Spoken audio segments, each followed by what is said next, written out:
नमस्कार दोस्तों, अश्विन माह के कृष्ण पक्ष की अष्टमी तिथि से दशमी तिथि तक जितिया का पर्व मनाया जाता है। नहाए खाए के अगले दिन खूर जितिया का निर्जला व्रत रखा जाता है। इस व्रत को जीवतिया, जितिया, जीवित पुत्रिका और जीमूत वाहन व्रत के नाम से भी जाना जाता है। माताएं इस व्रत को अपनी संतान की सुरक्षा और लंबी आयु के लिए रखती हैं।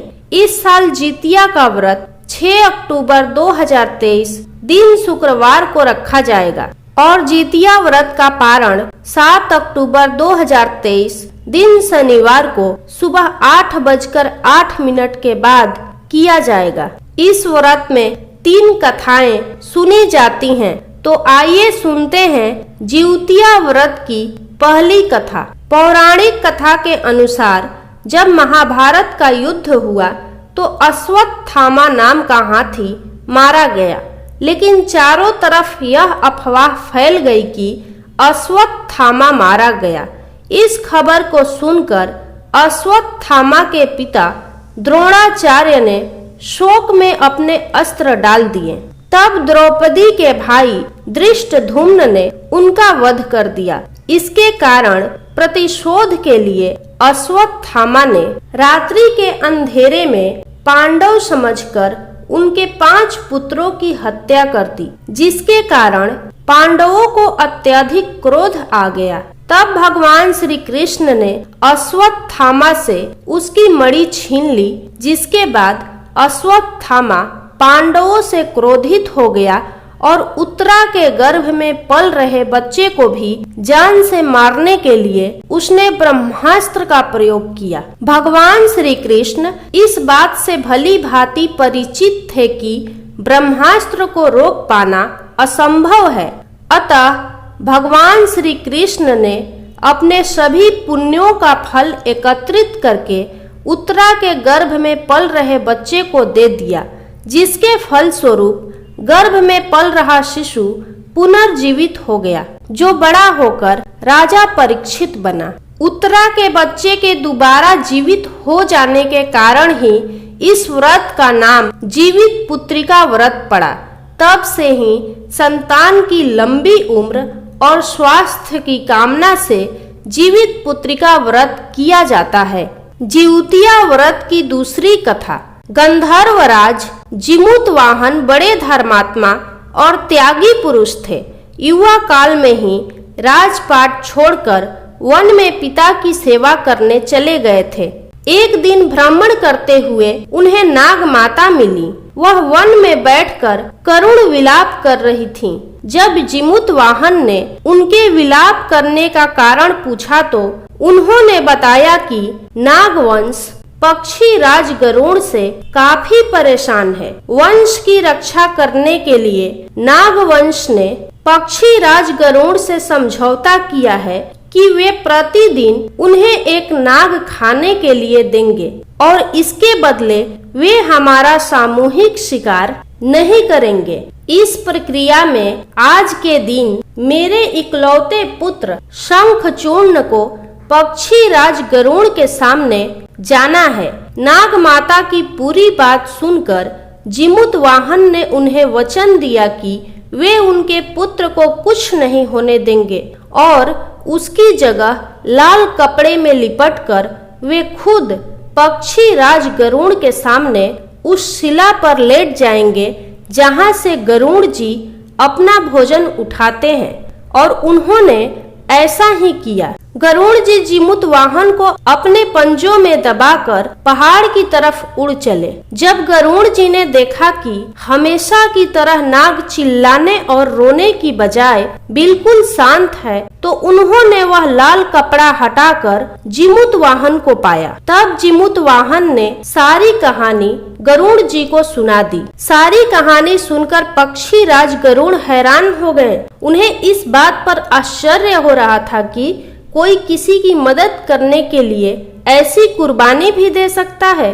गरुड़ जी इस बहादुरी को देखकर काफी प्रसन्न हुए और जीमूत वाहन को जीवन दान दे दिया। साथ ही उन्होंने भविष्य में नागों की बलि न लेने की बात भी कही। इस प्रकार एक माँ के पुत्र की रक्षा हुई। मान्यता है कि तब से ही पुत्र की रक्षा के लिए जीमूत वाहन की पूजा की जाती है।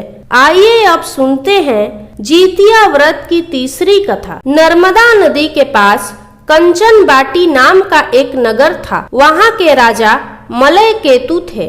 नदी के पश्चिम दिशा में मरुभूमि थी जिसे बालू हटा कहा जाता था। वहाँ विशाल पाकड़ का एक पेड़ था। उस पेड़ पर एक चील रहती थी। उसी पेड़ के नीचे खोखर था जिसमें सियारिन रहती थी। चील और सियारिन में गहरी मित्रता थी। एक बार दोनों ने मिलकर कुछ स्त्रियों को जिउतिया व्रत करते हुए देखा। तब उन्होंने जितिया का व्रत करने का संकल्प लिया। फिर दोनों ने भगवान जीमूत वाहन की पूजा करने के लिए निर्जला व्रत रखा। व्रत के दिन उस नगर के बड़े व्यापारी की मृत्यु हो गई और व्यापारी का दाह संस्कार वही मरुस्थल पर ही किया गया। दिन बीतने के बाद जब रात हुई तब वहाँ मौसम खराब हो गया। बिजली कड़कने लगी और बादल भी गरजने लगे। वहाँ पर बहुत बड़ा तूफान आ गया था। सियारिन को अब भूख लगने लगी। मुर्दा देखकर वह खुद को रोक नहीं पाई और उसने व्यापारी के मृत शरीर को खा लिया और उसका व्रत टूट गया। पर चील ने संयम रखा और नियम व श्रद्धा से अगले दिन व्रत का पारण किया। फिर अगले जन्म में दोनों सहेलियों ने ब्राह्मण के परिवार में पुत्रियों के रूप में जन्म लिया। चील बड़ी बहन बनी और उसका नाम शीलवती रखा गया। शीलवती की शादी बुद्धिसेन के साथ हुई। सियारिन छोटी बहन के रूप में जन्मी और उसका नाम कपूरावती रखा गया। कपूरावती की शादी नगर के राजा मलय केतु से हुई। अब कपूरावती कंचन बाटी नगर की रानी बन गई। भगवान जीउत वाहन के आशीर्वाद से शीलवती के 7 बेटे हुए, पर कपूरावती के सभी बच्चे जन्म लेते ही मर जाते थे। कुछ समय बाद शीलवती के 7 पुत्र बड़े हो गए। वे सभी राजा के दरबार में काम करने लगे। कपूरावती के मन में उन्हें देखकर ईर्ष्या की भावना आ गई और उसने राजा से कहकर शीलवती के सभी पुत्रों के सर कटवा दिए और उन्हें 7 नए बर्तन मंगवाकर उसमें रख दिया और लाल कपड़े से ढककर शीलवती के पास भिजवा दिया। यह देखकर भगवान जीउत वाहन ने मिट्टी से 7 भाइयों के सर बनाए और सभी के सिर को उनके धड़ से जोड़कर उन पर अमृत छिड़क दिया, जिससे सभी में जान आ गई और शीलवती के 7 पुत्र जीवित हो गए और घर लौट आए। जो कटे हुए सिर रानी ने भेजे थे वे फल बन गए। दूसरी ओर रानी कपूरावती बुद्धिसेन के घर से पुत्रों के मृत्यु का समाचार सुनने के लिए व्याकुल थी। जब बहुत देर तक कोई समाचार नहीं आया तो कपूरावती स्वयं ही बड़ी बहन के घर चली गई।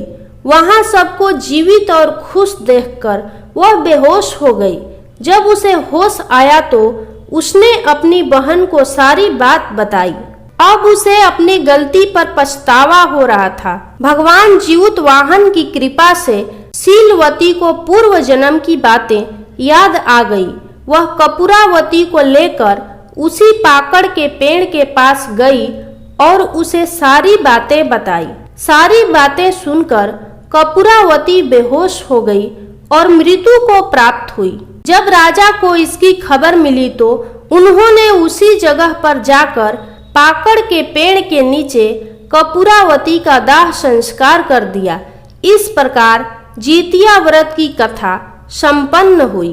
कहानी सुनने वालों का भी भला और सुनाने वालों का भी भला। यदि आपको यह कथा पसंद आई हो तो कमेंट बॉक्स में जीउत वाहन भगवान की जय जरूर लिखें।